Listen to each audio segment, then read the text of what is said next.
Have you ever heard a story so strange, so unbelievable, that you had to read it twice just to make sure you got it right? Well, today we're diving into one of those tales from the ancient world, a story that involves a stubborn king, a powerful prophet, and a talking donkey. Yes, you heard me right, a talking donkey. This isn't a fairy tale or a modern animation. It's a fascinating account found in the Book of Numbers, and it's packed with drama, suspense, and some seriously important lessons. So, let's set the stage. The Israelites have just escaped from Egypt and are making their way through the wilderness toward the Promised Land. They're a huge, powerful nation, and as they travel, nearby kingdoms are starting to get a little nervous. One of these kingdoms is Moab, ruled by King Balak. When Balak sees the massive camp of the Israelites near his border, he absolutely panics. He thinks, this horde is going to lick up everything around us, as an ox licks up the grass of the field. He's terrified they're going to conquer his land and destroy his people. Feeling completely outmatched, Balak decides he needs more than just an army. He needs supernatural help. He needs to curse the Israelites. So, he sends for the most famous prophet for hire in the region, a man named Balaam. Balaam had a reputation. It was said that whoever he blessed was blessed, and whoever he cursed was cursed. Balak sends a delegation of his most respected elders, along with the elders of Midian, loaded with feasts for divination. The message is simple: please come and curse these people for me. They are too mighty. Perhaps then I will be able to defeat them and drive them out of the country. When the messengers arrive and present their offer, Balaam tells them to stay the night so he can consult with God. That night, God comes to Balaam and asks, "Who are these men with you?" Balaam explains the situation, and God's response is crystal clear: do not go with them. You must not put a curse on those people, because they are blessed. So, the next morning, Balaam sends the messengers back to King Balak, telling them that God has refused to let him go. But King Balak is not a man who takes no for an answer. He's desperate. So, he doubles down.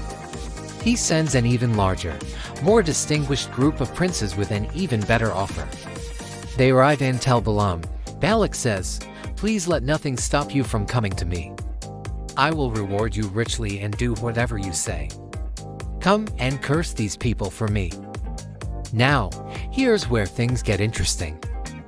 Balaam gives a very noble-sounding response.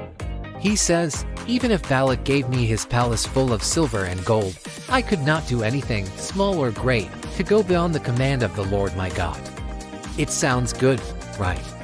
But then he says, "But please stay the night, so I can find out what else the Lord will tell me." Wait a minute. Didn't God already give him a clear no? Why is he asking again? It seems like Balaam, despite his pious words, is tempted by the promise of wealth and honor. He's hoping God will change his mind. This time, God's response is different.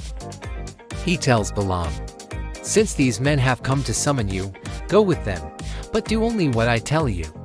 So, Balaam gets up early the next morning, saddles his donkey, and sets off with the Moabite princes. He got the permission he wanted, but this is a classic case of be careful what you wish for. Because the Bible tells us that God was very angry that he was going. Balaam's heart wasn't in the right place. He was outwardly obeying, but inwardly, he was still driven by greed. And this is where our four-legged hero enters the story. As Balaam is riding his donkey, the angel of the Lord appears on the road, standing in their path with a drawn sword. Now, Balaam can't see the angel, but the donkey can. The donkey sees this terrifying celestial being and immediately veers off the road into a field. Balaam, completely oblivious, gets angry and beats the donkey to get it back on the road. They continue on, and the angel of the Lord appears again. This time, they're in a narrow path between two vineyard walls. The donkey sees the angel, and with nowhere to turn, it presses itself up against one of the walls, crushing Balaam's foot in the process. Balaam is furious. He's in pain, he's frustrated, and he beats his poor donkey again. He still has no idea what's really going on. Finally, the angel of the Lord moves to a third spot. This time it's a place so narrow that there is no room to turn left or right. The donkey sees the angel standing there, sword in hand, and knows there's no escape. So, what does it do? It just lies down right there in the middle of the road, right under Balaam. At this point, Balaam completely loses it. He's burning with anger and starts beating the donkey with his staff for the third time. And then, the unbelievable happens. The Lord opens the donkey's mouth, and it speaks to Balaam. It says, "What have I done to you to make you beat me these 3 times?" Imagine the shock. Balaam, in his rage, is so caught up in the moment that he doesn't even seem to register the sheer impossibility of what is happening. He just argues back with his donkey. He replies, "You have made a fool of me.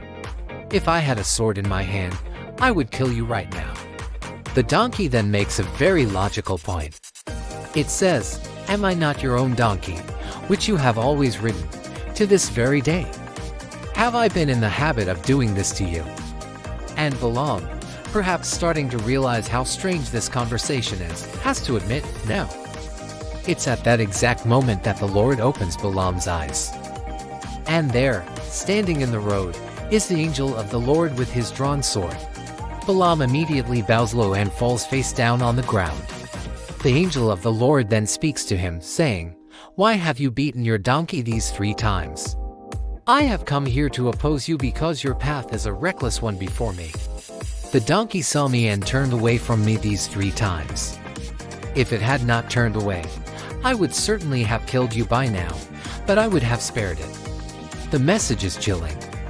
The donkey, this supposedly simple animal, had more spiritual perception than the famous prophet. It saved Balaam's life 3 times, and all it got in return was a beating. Balaam, blinded by his ambition and greed, was on a path to destruction, and it took a talking donkey to stop him. Humbled and terrified, Balaam confesses, "I have sinned. I did not realize you were standing in the road to oppose me. Now if you are displeased, I will go back." But the angel tells him to continue on his journey to meet Balak, with a very strict warning, "Go with the men, but speak only what I tell you." So, what's the big takeaway from this incredible story? First, it is a powerful reminder that God can use anything and anyone, even a donkey, to accomplish his purposes and to get our attention. It shows that spiritual insight isn't limited to the powerful or the famous. Sometimes, the humblest among us see things most clearly. Second, it's a cautionary tale about the dangers of a divided heart. Balaam knew what God wanted, but he was tempted by worldly rewards. He tried to walk a fine line between obeying God and pleasing men, and it almost led to his death. His story warns us to check our own motives. Are we truly seeking to follow God, or are we just looking for a loophole to chase our own desires for wealth, fame, or power? And finally, it's a story of God's mercy and protection. Even when Balaam was heading down a reckless path, God intervened. He didn't just strike him down, he sent a warning, a very unusual one, to give him a chance to turn back. He protected Balaam from himself, using an animal to show him the unseen danger. The story of Balaam and his talking donkey is more than just a quirky anecdote. It's a deep and insightful look into human nature, divine power, and the surprising ways that God works in the world. It challenges us to look beyond the surface, to listen for God's voice in unexpected places, and to make sure our hearts are fully aligned with His will. It's a story that reminds us to be humble, because sometimes the donkey knows best. Thanks for joining me on this deep dive today. If you found this story as fascinating as I do, make sure to hit that like button and subscribe for more explorations into the most amazing stories ever told. Let me know in the comments what you think. What is the biggest lesson you take from the talking donkey? See you next time.